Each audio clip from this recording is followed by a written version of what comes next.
সাবেক পুলিশ মহাপরিদর্শক বেনজির আহমেদকে দেশে ফেরাতে প্রয়োজনীয় সব নথি দুবাই পুলিশের কাছে পাঠানো হলেও এখনো পর্যন্ত বাংলাদেশকে আনুষ্ঠানিকভাবে কোনো সিদ্ধান্ত বা পরবর্তী পদক্ষেপের কথা জানানো হয়নি বলে জানিয়েছেন স্বরাষ্ট্রমন্ত্রী সালাহ উদ্দিন আহমদ। শুক্রবার সকালে রাজধানীর ওসমানী স্মৃতি মিলনায়তনে আন্তর্জাতিক মাদক বিরোধী দিবসের আলোচনা সভা শেষে সাংবাদিকদের বিভিন্ন প্রশ্নের জবাবে তিনি এ তথ্য জানান।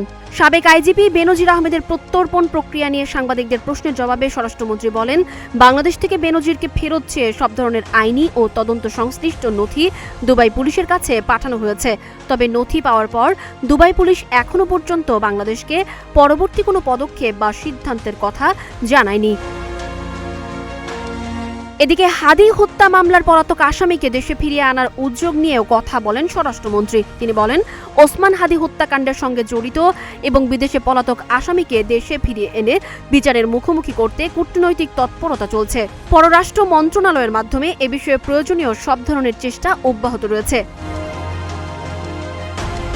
ভারত সীমান্ত দিয়ে বাংলাদেশে পুশিন বা অনুপ্রবেশের চেষ্টা প্রসঙ্গে স্বরাষ্ট্রমন্ত্রী সালাহ উদ্দিন আহমেদ বলেন, বর্ডার গার্ড বাংলাদেশের অত্যন্ত কঠোর ও সজাগ অবস্থানের কারণে ভারত সীমান্তে এখনো বড় ধরনের কোনো পুশ ইন বা অনুপ্রবেশের ঘটনা ঘটানো সম্ভব হয়নি।